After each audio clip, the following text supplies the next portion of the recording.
तो फ्रेंड्स, एक बार फिर आपके सामने एक नई प्रेजेंटेशन लेके हाजिर हैं। जैसे कि स्क्रीन के ऊपर आप देख रहे हैं कि इंग्लिश ग्रामर से related parts of speech adverb को हम आज डिटेल में देखेंगे।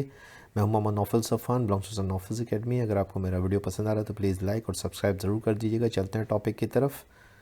तो देखिए, एडवर्ब को आज हम देखेंगे। रैनन मार्टन की बुक से मैंने इस प्रेजेंटेशन को बनाया है।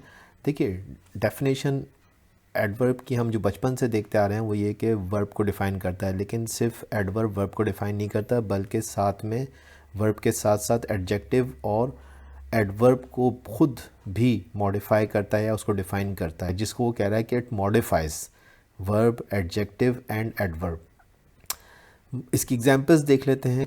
Sajid runs quickly. तो अब अगर आप देखें तो यहाँ पर रन्स जो है ये एक वर्ब है, और ये रन्स कैसे कर रहा है, साजिद रन कैसे कर रहा है, क्विकली कर रहा है। और यूँ जो चीज़ वर्ब को मॉडिफाई कर रही है वो एडवर्ब है और ये क्विकली है। ठीक है जी। इसकी दूसरी एग्जांपल है कि मॉडिफाइज एडजेक्टिव्स। तो देखते हैं किस तरीके से। तो यहाँ पे the mango is very sweet. तो आप देख सकते हैं कि इसमें स्वीट जो है, ये स्वीट बेसिकली एडजेक्टिव है, और कितना स्वीट है, वेरी स्वीट। तो वेरी जो है इसके अंदर एडवर्ब है जो कि एडजेक्टिव को क्वालिफाई या मॉडिफाई कर रहा है। ठीक है जी। तीसरी एग्जांपल है कि एडवर्ब एडवर्ब को खुद मॉडिफाई करता है। साजिद रीड्स क्वाइट क्लियरली के अंदर क्लियरली जो है ये ऑलरेडी एक एडवर्ब है, जो कि ये एडवर्ब वर्ब को क्वालिफाई कर रहा था कि साजिद पढ़ता है क्लियरली। अब कितना क्लियरली पढ़ता है, तो क्वाइट क्लियरली। तो इस तरीके से आप देख सकते हैं कि एडवर्ब ने एडवर्ब को ही क्वालिफाई करा दिया है। इसके बाद हम देखते हैं एडवर्ब किस तरीके से फ्रेजेस को मॉडिफाई कराता है। फ्रेज़ क्या होता है? फ्रेज़ पार्ट ऑफ सेंटेंस होता है, और ये एक पर्टिकुलर मीनिंग होते हैं, कंप्लीट मीनिंग नहीं होते हैं, लेकिन एक पर्टिकुलर मीनिंग के साथ कोई ग्रुप ऑफ वर्ड्स हों तो फ्रेज़ होते हैं। अब देखते हैं कि फ्रेज़ को किस तरीके से एडवर्ब मॉडिफाई करता है। तो आप यहाँ पे अगर देखें तो ये एक जुमला है जिसके अंदर अंडरलाइन हिस्सा जो है कि फ्रेज़ है। She was sitting beside him. तो आप देख सकते हैं कि इसको अगर हम एडवर्ब के साथ क्वालिफाई कराएं तो she was sitting close beside him. तो आप देख सकते हैं किस तरीके से इसे क्वालिफाई कराया। इसी तरीके से have you read through this book. तो इसके अंदर रीड थ्रू दिस बुक एक फ्रेज़ है, और उसको देखिए किस तरह से क्वालिफाई करा रहा है कि have you read all through this book. तो आपने देखा कि ऑल जो है वो इस फ्रेज़ को मुकम्मल तौर पे क्वालिफाई करा रहा है।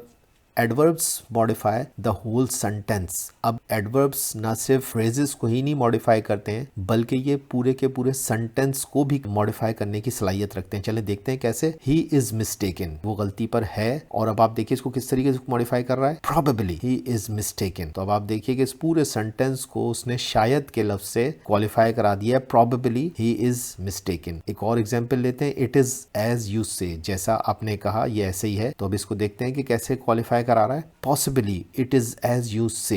नेक्स्ट है यू आर रॉन्ग। इसको इस तरह क्वालिफाई करा रहा है कि सर्टेनली यू आर रॉन्ग। यहाँ पे हम कुछ एडजस्टमेंट्स देखेंगे कि वर्ब किस तरह से एडजस्ट होता है। पहला एडजस्टमेंट जो है एडवर्ब ऑफ टाइम का है, और एडवर्ब ऑफ टाइम के अंदर ये शो करता है व्हेन को। व्हेन को कैसे शो करेगा ये देखिएगा आप। I have heard this before. तो ये आप देखते हैं कि व्हेन का आंसर दे रहा है कि I have heard this before. आपने कब सुना है? मैंने ये पहले ही सुना है। ठीक है जी। अब इसके बाद दूसरी example, that day he arrived late. वो कब आया? तो वो लेट आया। We shall now begin to work. ठीक है जी। एडवर्ब ऑफ फ्रीक्वेंसीज, और एडवर्ब ऑफ फ्रीक्वेंसी के अंदर ये आम तौर पे ऑफन के तौर पे इस्तेमाल होता है। तो I have told you twice. तो कितनी दफ़ा किया, कितने ऑफन किया? तो ट्वाइस किया उसने। I have not seen once. तो कितनी दफ़ा नहीं देखा? तो उसने एक दफ़ा भी उसको नहीं देखा। एडवर्ब ऑफ प्लेसेस, तो ये वेयर की आंसर देता है, और वेयर के अंदर आप देखिए एग्जाम्पल्स के स्टैंड हेयर, यानी कि वेयर हेयर, कहाँ पे खड़ा होना है? यहाँ पे हेयर। गो देयर, कहाँ पे जाना है? Go there. तो ये हेयर और देयर इसके अंदर एडवर्ब्स हैं।